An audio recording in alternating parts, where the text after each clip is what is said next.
بالله من الشيطان الرجيم. بسم الله الرحمن الرحيم. وإذ ابتلى إبراهيم ربه بكلمات فأتمهن قال إني جاعلك للناس إماما قال ومن ذريتي قال لا ينال عهد الظالمين.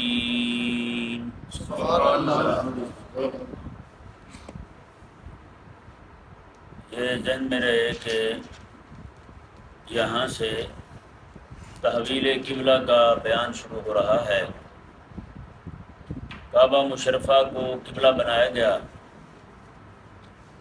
تو اس پر مدینہ منورہ میں سب سے پہلا فتنہ کھڑا ہوا، کیونکہ یہود و نصارہ دونوں کا دعویٰ تھا کہ ہم ابراہیم علیہ السلام کی اولاد ہیں اور اسحاق علیہ السلام کی اولاد میں سے ہیں. انہیں بڑا غرہ تھا اس بات پر اور اپنی بڑی فضیلت سمجھتے تھے.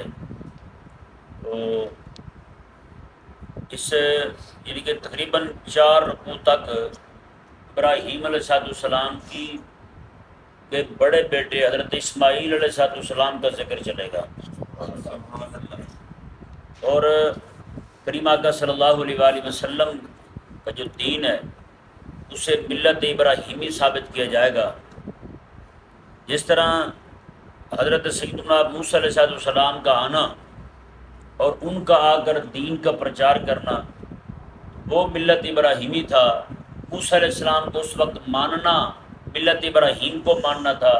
ان کے بعد جو انبیاء کرام علیہ السلام تشریف لائے ان کو ماننا ملت ابراہیم کو ماننا تھا. یہ ایک وقت میں پھر ان کو ماننا ملت ابراہیمی نہیں رہا بلکہ عیسیٰ علیہ السلام کو ماننا ملت ابراہیمی بن گیا. اب ملت ابراہیمی جو ہے وہ موسیٰ علیہ السلام کے ماننے والوں سے نکل کر کے وہ عیسیٰ علیہ السلام کے ماننے والوں میں منحصر ہو گئی. ملت ابراہیم جو ہے اب انہی یعنی کہ اسی شریعت کا اسی دین کا نام ہو گیا جو حضرت عیسیٰ علیہ السلام لے کر آئے تھے. اسی طرح کر کے کریم آقا صلی اللہ علیہ وآلہ وسلم جب تشریف لے آئے تو اللہ تبارک و تعالیٰ نے فرمایا کہ اب ملت ابراہیم جو ہے وہ میرے حبیب کو ماننے کا نام ہے. ملت ابراہیم جو ہے وہ میرے حبیب کو ماننے کا نام ہے. ملت ابراہیمی میرے حبیب کے دین کو ماننے کا نام ہے اور میرے حبیب کی شریعت کو ماننے کا نام ہے. اب کھڑا ہو کے کوئی بندہ میرے حبیب علیہ السلام کو چھوڑ کر کے کسی اور نبی کا کلمہ پڑھنے لگے تو وہ بندہ کافر ہے. وہ ملت کفر میں سے ہے، ملت ابراہیم میں سے نہیں ہے. تو یہ ذہن میں رہے. جس طرح حضرت ابراہیم علیہ السلام کے شہزادے جو ہیں بیٹے عموماً 2 ہی بتائے جاتے ہیں. آپ کے 10 بیٹے تھے. کتنے بیٹے تھے؟ 10 بیٹے تھے. ان 10 میں سے معروف 2 بیٹے ہیں. بڑے حضرت اسماعیل علیہ السلام سرکار ہیں، ان کے بعد حضرت اسحاق علیہ السلام ہیں. یہ دونوں حضرت ابراہیم علیہ السلام کے بیٹے ہیں. حضرت ابراہیم علیہ السلام کی ولادت گاہ جو ہے آپ جہاں پیدا ہوئے، جہاں سے آپ نے اپنی تبلیغی سرگرمیاں شروع کی تھی وہ ملک عراق تھا. کون سا علاقہ تھا؟ ملک عراق تھا. وہاں سے جہاں پہ نمرود کی حکومت تھی، آج بھی نمرود کے آثار وہاں موجود ہیں. اس کا گھر ٹوٹا پھوٹا ہوا وہاں موجود ہے. بالکل وہاں قریب تو نہیں جانے دیتے، باڑ کھڑی کر دی گئی ہے. تو وہ جگہ اس کی موجود ہے، نمرود کے محلات کے آثار. وہاں سے ابراہیم علیہ السلام نے تبلیغی کام اپنا وہ سرگرمیاں وہاں سے شروع کی عراق سے. بعد میں اللہ تبارک و تعالیٰ نے آپ کو ملک شام کی طرف ہجرت کرنے کا حکم دیا کہ آپ یہاں سے ہجرت کریں اور ملک شام چلے جائیں. حضرت ابراہیم علیہ السلام اپنے بیٹوں سمیت عراق سے ہجرت کر کے شام آ گئے اور اپنے بھتیجے کو حضرت سیدنا لوط علیہ السلام کو بھی لے کر آئے. جہاں آپ نے آ کر مرکز عبادت بنایا شام میں، وہاں سے تھوڑا ہٹ کے اپنے بھتیجے حضرت لوط علیہ السلام کو بھی مقرر کیا. اس بستی کا نام تھا، اس علاقے کا نام تھا صدوم. جی کیا نام تھا؟ صدوم علاقہ تھا. وہاں پر آ کے آپ نے ان کو ایک مرکز بنا کے دیا. فرمایا کہ آپ نے یہاں بیٹھ کر لوگوں کو اللہ تبارک و تعالیٰ کی توحید کی دعوت دینی ہے. اس کے بعد آپ نے جو مرکز قائم کیا. حضرت ابراہیم علیہ السلام نے 2 مرکز بنائے عبادت کے. ابراہیم علیہ السلام نے کتنے مرکز بنائے؟ 2 مرکز بنائے. ایک بنایا مرکز حجاز میں، جہاں پہ مکہ مکرمہ ہے، مکہ مکرمہ شہر ہے، اسے وادی قرا بھی کہتے ہیں، ام القرا بھی کہتے ہیں، اور اسی جگہ پر آپ نے اپنے بیٹے حضرت اسماعیل علیہ السلام کے ساتھ مل کر کے خانہ کعبہ بنایا۔ یہ رب تبارک و تعالیٰ کی عبادت کا مرکز ابراہیم علیہ السلام نے قائم کیا، اور اپنے کس بیٹے کے ساتھ مل کر؟ اسماعیل علیہ السلام کے ساتھ مل کر۔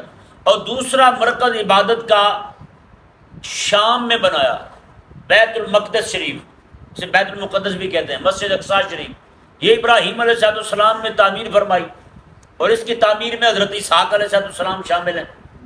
یہ بھی مرکز عبادت قائم کیا ابراہیم علیہ السلام نے۔ یہ ذہن میں رہے۔ اب آ کر انگریز کتے نے آ کر یہ سارا علاقہ اس کا بٹوارا کر دیا ہے، اردن کو علیحدہ کر دیا، فلاں شام، ملک شام کو تھوڑا سا چھوڑ دیا، فلسطین کو الگ کر دیا، یہ سارا شام کہلاتا تھا۔ ٹھیک ہے جی، یہ سارا فلسطین اور یہ شام جو ہے، یہ فلسطین شام میں شامل تھا، یہ تو الگ اس نے بنا دیا۔ پھر اس میں سے وہ ایک سور کھڑا کر دیا اسرائیل والا، وہ کھڑا ہو گیا وہاں سے، یہودی کھڑے ہو گئے وہاں سے، انہوں نے اپنا ایک علیحدہ وطن بنا لیا، وہ دوسرے عرب ممالک کو بھی نکلنے کے چکر میں ہے، گریٹر اسرائیل کے نام سے۔ تو بہرحال یہ بحث ایک الگ ہے، اس کی جغرافیائی جو ہے نا، اس کی سرحدوں پر بات کرنا ہمارا مقصد نہیں ہے۔ ہم یہاں پر جو بات کرنے لگے ہیں وہ یہ ہے کہ ابراہیم علیہ السلام نے جس طرح دو مرکز بنائے تھے، یہودی جو ہیں اور نصرانی دونوں، وہ بیت المقدس کو اپنا قبلہ مانتے تھے، اپنا مرکز مانتے تھے، مرکز عبادت اور مرکز توجہ مانتے تھے۔ ان چار پورے رکوعوں میں، یہ جو ابھی آ رہے ہیں، 2 رکوع پہلے پارے کے آخری اور 2 رکوع دوسرے پارے کے پہلے، یہ 4 رکوع جو ہیں، ان 4 رکوعوں میں رب تبارک و تعالیٰ نے فرمایا جس طرح بیت المقدس جو ہے وہ ابراہیم علیہ السلام کا قائم کردہ مرکز ہے، اور اس کے متولی ابراہیم علیہ السلام کے بیٹے اسحاق علیہ السلام تھے، اسی طرح کعبے کا تعلق ابراہیم علیہ السلام کے ساتھ ہے، بنایا ابراہیم علیہ السلام نے ہے، ان کے بیٹے اسماعیل علیہ السلام شامل تھے، اور اس کے متولی جو ہیں وہ اسماعیل علیہ السلام بھی حضرت ابراہیم علیہ السلام کے ہی بیٹے ہیں۔ سمجھ آ گیا مسئلہ؟ ان 4 رکوعوں میں یہی مسئلہ بیان کیا گیا ہے۔ اب آتے ہیں اس بات کی طرف کہ کعبہ کو مکہ مکرمہ میں جب آقا علیہ السلام تھے نا، اس وقت بھی آقا علیہ السلام نماز پڑھا کرتے تھے بیت المقدس کی طرف منہ کر کے۔ مدینہ میں آ کے 16-17 مہینے بیت المقدس کی طرف منہ کر کے نماز پڑھی، لیکن مدینہ میں آ کر ایک عجیب سی الجھن تھی۔ وہ کیسے؟ آقا علیہ السلام کے دل میں جس طرح بیت المقدس کی محبت تھی، اسی طرح بیت اللہ کی بھی محبت تھی، اور بیت اللہ کی محبت زیادہ تھی۔ کیوں تھے؟ وہ بھی آپ کے چچا اسحاق علیہ السلام، اور اسماعیل علیہ السلام تو آپ کے سیدھے دادا لگتے تھے کہ نہیں؟ آپ کے جد اعلیٰ تھے اسماعیل علیہ السلام، وہ بھی ابراہیم علیہ السلام کا قائم کردہ مرکز تھا، تو یہ بھی ابراہیم علیہ السلام کا قائم کردہ مرکز تھا، لیکن وہاں پہ اسماعیل علیہ السلام کے بھائی تھے، اور یہاں پہ بلا واسطہ حضرت اسماعیل علیہ السلام کی تعمیر تھی، اور یہاں پہ یہ وطن ہی حضرت اسماعیل علیہ السلام کا تھا۔ حضرت کریمہ کا صلی اللہ علیہ وسلم یہاں رہ کر کعبہ مشرفہ میں، مکہ مکرمہ میں رہ کر نماز پڑھا کرتے تھے بیت المقدس کی طرف منہ کر کے، اور اس کی ترتیب یوں تھی، آقا علیہ السلام جب بھی نماز پڑھتے تو آقا علیہ السلام اس کو یعنی کہ شمال کی طرف اپنا پشت مبارکہ کرتے تھے آقا علیہ السلام، اور منہ کرتے تھے آقا علیہ السلام جنوب کی طرف۔ مکہ مکرمہ میں کعبہ مشرفہ کے پاس کھڑے ہو کر اپنا منہ اگر جنوب کی طرف کریں، کعبے کی دوسری سمت کھڑے ہو کر، تو آپ کے سامنے کعبہ بھی آئے گا، بیت المقدس بھی آئے گا۔ سبحان اللہ، نہیں سمجھ آیا مسئلہ؟ کعبہ بھی آئے گا اور بیت المقدس بھی آئے گا۔ اب مسئلہ بنا مدینے آ کے، جب آقا علیہ السلام مدینے آ گئے تو اب کعبہ شریفہ کی طرف منہ کر کے کھڑے ہوں، کعبہ شریفہ کی طرف منہ کرے اور منہ کرے بیت المقدس کی طرف، تو مدینہ بھی بیت المقدس کی طرف ہی آتا ہے، یعنی مدینہ اور بیت المقدس دونوں کعبے کے جنوب میں واقع ہیں۔ کعبے کی کس سمت واقع ہیں؟ جنوب میں واقع ہیں، اور کعبہ ان دونوں کے شمال میں واقع ہے۔ اب اگر منہ کرتے ہیں کعبے کی طرف تو پیٹھ ہوتی ہے بیت المقدس کی طرف، وہ قبلہ ہے کہ نہیں سمجھ آیا؟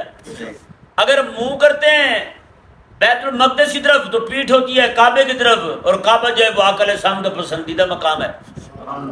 16-17 مہینے اسی کشمکش میں رہے اور اللہ تبارک و تعالیٰ کی بارگاہ میں کریم آقا علیہ السلام نے ایک دن نماز میں ہی شوق کا اظہار کیا کہ ہمارا قبلہ جو ہے وہ کعبہ ہو۔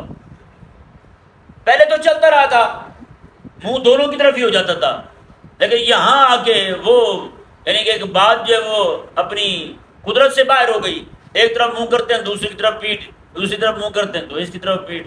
تو کریم آقا صلی اللہ علیہ وسلم حالت نماز میں ہیں، اللہ تبارک و تعالی نے نماز کے اندر یہ حکم نازل فرما دیا۔ اس وقت کے جو اہل علم بنے پھرتے تھے یہودی اور عیسائی، چونکہ نصرانی، ان دونوں کو قبلہ بیت المقدس تھا، تو انہیں بڑی تکلیف ہوئی۔ انہوں نے کہا یہ کون سا دین ہے، صبح کو کچھ کہتے ہیں شام کو کچھ کہتے ہیں۔ ابھی تک تو یہ، کیونکہ جب تک آقا علیہ السلام بیت المقدس کی طرف منہ کر کے نماز پڑھتے رہے تب تک انہیں ایک طرح کی تسلی تھی کہ کچھ نہ کچھ موافقت تو ہمارے ساتھ پائی جاتی ہے، کہ ہم بھی ادھر منہ کر کے نماز پڑھتے ہیں، یہ بھی ادھر منہ کر کے نماز پڑھتے ہیں۔ نعوذ باللہ ان کے دلوں میں یہ لالچ تھا، ممکن ہے یہ اپنا دین چھوڑ دیں ہمارے دین پر آ جائیں، نعوذ باللہ من ذالک۔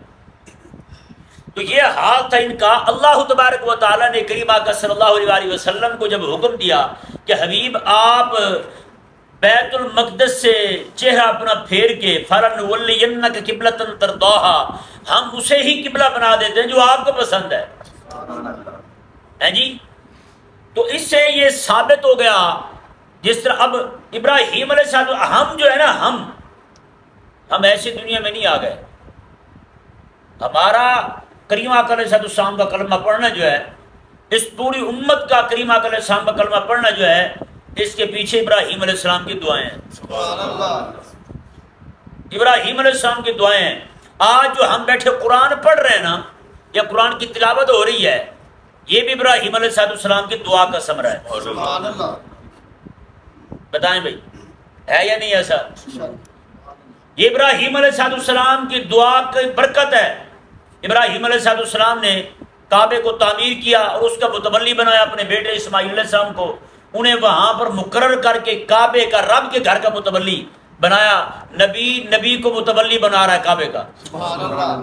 بتائیں بھائی کیا شان ہے یار، یہ مسجد کی خدمت کرنا یہ مولویوں کا کام ہے؟ نہ، یہ انبیاء کا کام ہے، اور مولوی تو نبیوں کی غلامی میں یہ کام کر رہے ہیں۔ یہ نہیں سمجھ آیا مسئلہ؟ تو ابراہیم علیہ السلام نے کعبہ تعمیر کر دیا، اور آگے دعا آ بھی رہی ہے، یہی اگلے صفحے پہ دعا ہے، آیت نمبر 129 میں۔ تو انہیں یہ ثابت کیا جا رہا ہے ابراہیم علیہ السلام کے توسط سے کہ جس طرح بیت المقدس کا تعلق ابراہیم علیہ السلام کے ساتھ ہے، اسی طرح بیت اللہ یعنی کعبہ مشرفہ کا تعلق بھی ابراہیم علیہ السلام کے ساتھ ہے۔ جس طرح بنی اسرائیل جو ہیں وہ ابراہیم علیہ السلام کے ساتھ تعلق رکھتے ہیں بواسطہ اسحاق علیہ السلام، اسی طرح امت محمدیہ، امت مسلمہ جو ہے یہ بھی ابراہیم علیہ السلام کے ساتھ تعلق رکھتی ہے بواسطہ اسماعیل علیہ السلام۔ اسحاق علیہ السلام اگر ان کے بیٹے ہیں تو اسماعیل علیہ السلام بھی ان کے ہی بیٹے ہیں۔ اور اس میں یہ بتایا گیا، اب اس پورے 4 رکوعوں میں پچھلے جو اتنا سارا گزرا ہے، یعنی یا بنی اسرائیل اذکروا پہلے سے لے کر آخری یا بنی اسرائیل اذکروا تک یہ بیان کیا گیا تھا کہ ہر طرح کی سرداری، سیادت، مرکزیت بنی اسرائیل کو حاصل تھی ابراہیم علیہ السلام کے توسط سے بواسطہ اسحاق علیہ السلام اور موسیٰ علیہ السلام کے ماننے کی وجہ سے، عیسیٰ علیہ السلام کے ماننے کی وجہ سے۔ یہاں ان 4 رکوعوں میں بتایا جائے گا کہ وہ سرداری جو ہے جو بنی اسرائیل کو حاصل تھی وہ اب وہاں سے منتقل ہو کر بنی اسماعیل میں آ رہی ہے۔ جو شرف، جو عزت، جو مقام، جو سرداری، جو سیادت بنی اسحاق کو حاصل تھی، حضرت سیدنا اسحاق علیہ السلام کے ماننے والوں کو حاصل تھی، پھر موسیٰ علیہ السلام کے پیروکاروں کو حاصل تھی، پھر حضرت سیدنا شعیب علیہ السلام کو، حضرت سیدنا دانیال علیہ السلام کو، حضرت سلیمان علیہ السلام کو، داؤد علیہ السلام کو، ان سب کے ماننے والوں کو، پھر حضرت عیسیٰ علیہ السلام کے ماننے والوں کو حاصل تھی، وہ آج ان سے منتقل ہو کر محمد مصطفیٰ علیہ السلام کے ماننے والوں کی طرف آ رہی ہے۔ ان 4 رکوعوں میں یہی ثابت کیا گیا۔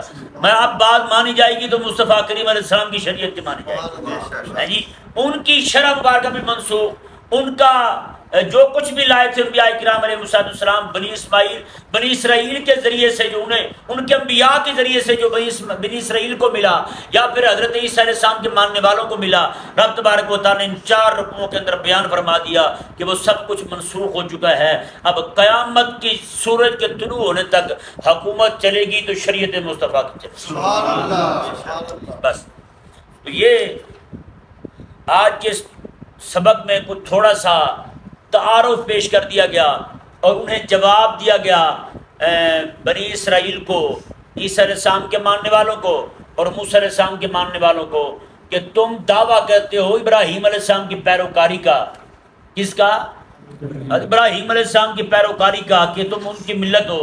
تو میں یہ جھوٹے دعوے نہ کرو، ان کی ملت تو یہ تھی، ابراہیم علیہ السلام کی ان کا مزاج یہ تھا کہ انہوں نے کہا اسلم تو للہ، میں نے اپنا چہرہ اپنے رب کے لیے رکھ دیا ہے، وہ جیسے حکم فرمائے میں ماننے کو تیار ہوں۔ یہ تو ملت ابراہیم تو یہ ہے۔ اور تم یہودیوں، تمہیں کہا جاتا ہے عیسیٰ علیہ السلام کو مان لو، تم نہیں مانتے۔ تمہیں کہا جاتا ہے زکریا علیہ السلام کو مانو، تم شہید کر دیتے ہو۔ تمہیں کہا جاتا ہے یحییٰ علیہ السلام کو مانو، تم شہید کر دیتے ہو۔ تمہیں کہا جاتا ہے نبیوں کو مانو، ایک دن میں 70 نبی شہید کر دیتے ہو۔ اور فرمایا کہ تمہیں کہا گیا عیسیٰ علیہ السلام کو مانو، تم نے انکار کر دیا۔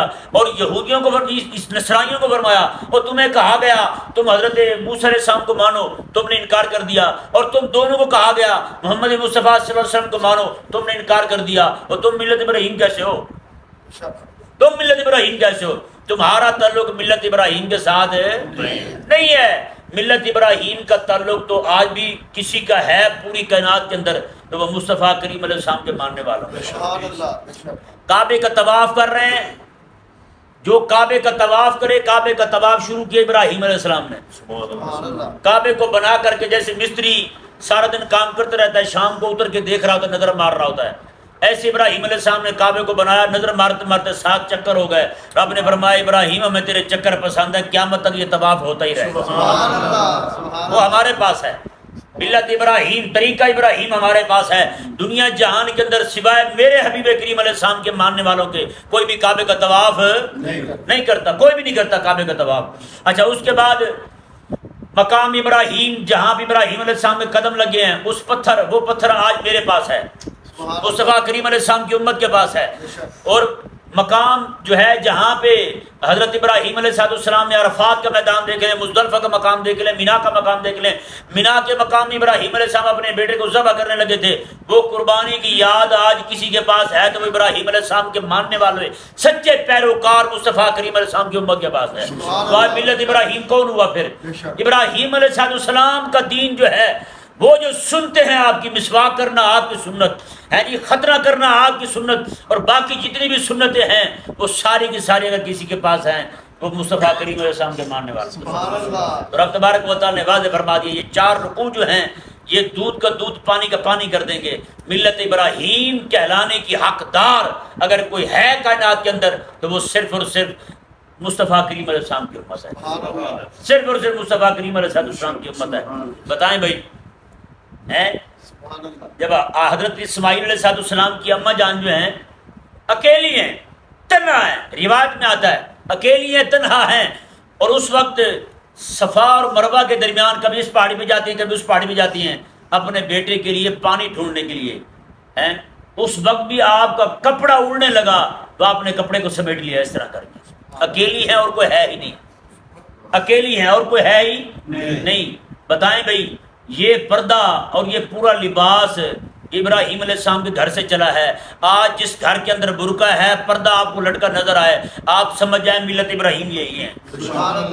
بتائیں بھائی، آج یہودی بھی ننگے ہو چکے، ان کی بیویاں عورتیں بھی ننگی ہو چکی، نصرانی بھی ننگے ہو چکے، ان کی عورتیں بھی ننگی ہو چکی۔